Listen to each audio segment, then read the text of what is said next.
ఉంటది. But if you stay open to anything God can do for you, God will do great and mighty things for you. ఒకవేళ నా దేవుడు ఏదైనా చేయగలడు అనే విశ్వాసం నీకుంటే తప్పకుండా దేవుని గొప్ప ఆశీర్వాదం నువ్వు చూసుకోగలవు. The Bible says God will do unto you according to your faith.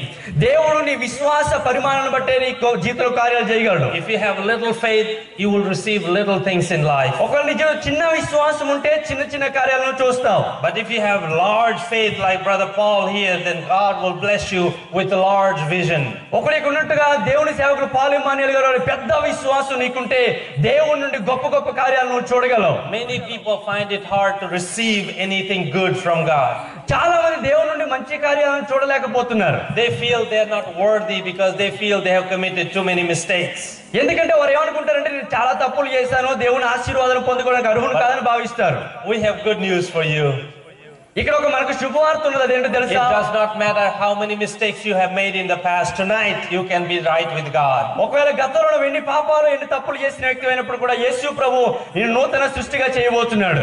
God forgives you and He gives you a brand new start. ఆయన నిన్ను క్షమించి నీ పాపాలను విడిపించి నిన్ను ఆశీర్వదించడానికి ఇష్టపడుతున్నాడు. He will bless you, He will fill you, and then He will send you out to be a blessing to other people. ఆయన నిన్ను ఆశీర్వదించి